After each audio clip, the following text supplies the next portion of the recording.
그냥 누구에게나 일어나는 소소한 이야기, 우리 평범의 일상의 이야기들을 수다로 떨고 그리고 조금 생각해보는 그 누나입니다. 오늘은 어서 오세요로 이야기를 풀어볼까 합니다. 어서 오세요는 인사말이잖아요. 안녕하세요와 마찬가지로 안녕하세요는 늘상 우리가 자주 쓰는 인사말이라고 한다면 어서 오세요는 요즘에 잘 안 쓰는 것 같아요. 뭐 요즘에 쓴다고 하면은 뭐 서비스 업종에서 이렇게 일하시는 분들이 고객, 손님을 맞이할 때 쓰는 말이죠. 어서 오세요는 반갑습니다. 이리 오세요. 당신이 와서 정말 좋습니다. 이런 의미가 들어 있잖아요. 그 식당을 한번 예를 들면 그런 거죠. 식당 주인이 손님을 맞이하기 위해서 청소를 깨끗이 하고 온갖 요리, 음식을 준비하고 난 다음에 손님을 기다립니다.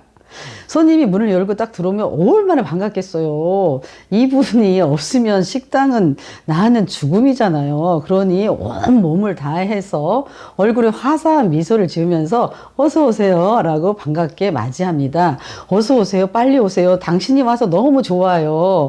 라는 거죠. 그래서 손님을 이렇게 식당으로 안내를 해서 자리에 앉게 합니다.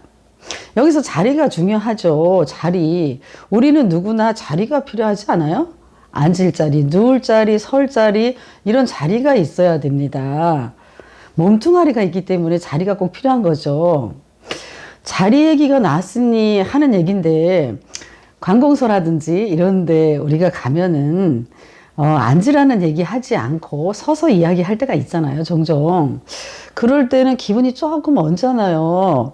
아, 나는 너가 그렇게 반갑지 않아요. 빨리 일 처리해야 되니까 얼른 할 얘기만 하고 가세요. 꼭 그런 얘기를 하는 것 같아서 기분이 좋지 않을 때가 있더라고요. 어서 오세요 라는 인사말로 반갑게 손님을 맞이한 가게 주인은 손님을 자리에 안내하고 난 뒤에 주문을 받습니다. 맛있게 음식을 먹은 손님이 나갈 때 가게 주인은 또 이렇게 인사합니다. 안녕히 가세요. 또 오세요. 또 오세요. 난 네가 싫어. 이게 아니라 난 네가 너무 좋으니까 또 오세요. 라고 인사를 하는 거죠. 이야기 하나를 더 들려드릴까 합니다. 얼마 전에 회의가 있었습니다. 어떤 건물 3층에서 열리는 회의였었죠.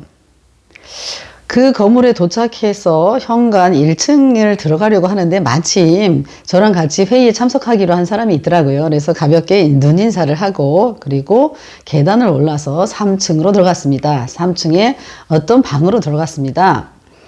제가 몇십 번은 왔던 방이에요. 근데 그 방에 저랑 같이 회의를 하려고 하는 사람들이 4사람이 앉아 있었습니다. 그 중에 2사람은 저랑 가볍게 아는 사이였습니다. 이제 저희 2명이 들어갔으니까 6명이 그 자리에 앉게 됐죠.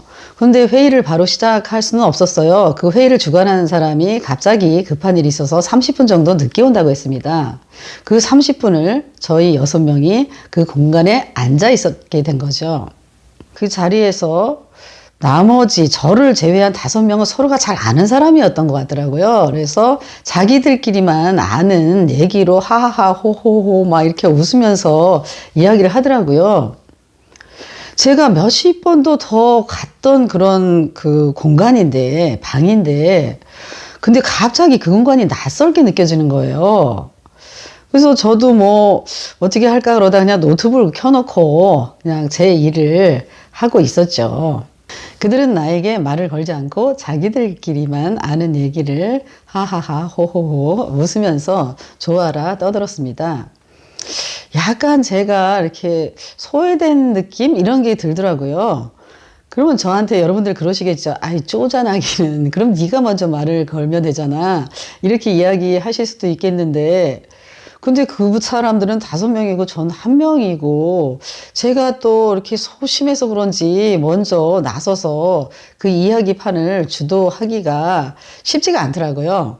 그들은 제게 말을 걸지 않았습니다. 물론 제가 먼저 말을 걸 수도 있었겠지만 그들이 제게 말을 걸지 않았다는 것은 제게 흥미가 없었다는 거겠죠.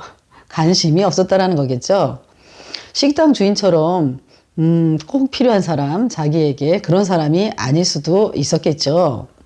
그런데 저는 그 자리에서 어떤 느낌이 들었냐면 그 우아한 거짓말이라는 영화가 있어요. 김희애 씨가 나오고, 김희애 씨가 딸 둘을 키우는데 그 둘째 딸이 친구들 사이에서 이렇게 왕따를 당하는 그런 영화였었잖아요.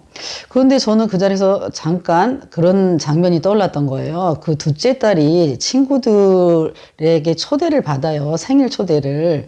중국 음식점에 친구들이 한 10명 정도 되는 친구들이 쭉 둘러 앉아 있는데, 그 김희애 씨의 둘째 딸도 그 자리에 앉아 있게 됐죠. 초대를 받았으니까. 그런데 자기들끼리만 톡으로 김희애 씨의 딸은 배제를 시키고 자기들끼리 톡질을 하고 있는 거예요. 그런 장면이 갑자기 떠오르더라고요. 아, 이거 뭐지? 이 낯선 분위기? 아, 생경하네. 예전 같으면 이런 싸가지 없는 것들, 이런 젊은 것들, 싸가지가 없어, 이렇게 말을 했을지 모르겠지만, 그렇게 이야기하면 낫대가 되는 거잖아요. 그래서 제가 한번 분석을 해봤습니다. 이해해야 되잖아요. 아, 그 자리에 앉았던 그 나머지 사람들이 저보다 연배가 한 20년 이상은 차이가 나는 젊은 분들이었습니다. 그래서 제가 최대한 그분들을 이해하려고 그 자리, 그 상황을 이해하기 위해서 분석을 해봤습니다. 저들은 아마 낯선 사람과 관계를 하고 싶지 않았을 수도 있다라는 생각이 들더라고요. 낯선 것과 관계하는 것은 에너지를 좀 많이 써야 되잖아요. 늘상 편하게 보고 만나던 사람과 이야기하는 것이 좋잖아요. 그래서 아마 저에게 말을 붙이지 않았을까라는 생각이 듭니다.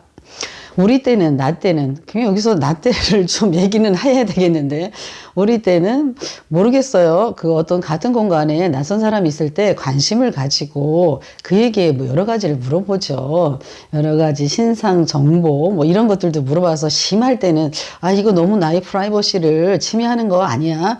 이럴 정도로 이름이 뭐냐, 몇 살이냐, 엄마 아버지는 뭐 하시냐, 이런 시시콜콜한 것까지 물어서 예의에 어긋난다 라는 생각을 할 때가 있었습니다. 아마 제 생각에는 그 자리에 앉았던 그 다른 분들이 그런 생각을 갖고 있었기 때문에 저에게 말을 붙이지 않았는가라고 생각을 합니다. 말을 붙이는 것은 오히려 예의에 어긋나는 거다, 이렇게 생각했을 수도 있다는 생각이 들더라고요. 그래서 제가 또 생각했습니다. 그러면 이럴 때 내가 이들과 관계를 하고 싶으면 이미 자기들끼리 몇 명은 잘 알고 늘상 친한 사람이고, 내가 그곳에 끼어들게 되었을 때 그들하고 이야기를 섞고 싶으면 내가 어떻게 해야 될까를 생각해 봤죠. 제가 그러는 거죠. 저한테 말 붙여도 돼요 라고 이야기를 하면 어떨까, 이런 생각을 좀 해보게 됐습니다. 문을 활짝 열어놓고 손님을 기다리면서 들어오는 손님에게 반갑게 웃으면서 어서 오세요, 어서 오세요, 이리로 오세요, 이 자리에 앉으세요 라고 하는 그런 인사말이 참 그립습니다. 어서 오세요. 나는 당신과 관계하고 싶습니다. 나는 당신과 말하고 싶어요. 나는 당신이 궁금해요. 나는 당신과 함께하고 싶어요. 요런 어서 오세요 라는 인사말, 우리도 이제 해보면 어떨까요? 그누나TV 여러분, 여러분과 저라도 이제 일상에서 다른 사람에게 어서 오세요 라고 환하게 웃으면서 환대해주는 그런 사람들이 되면 어떨까요? 이상 그누나였습니다.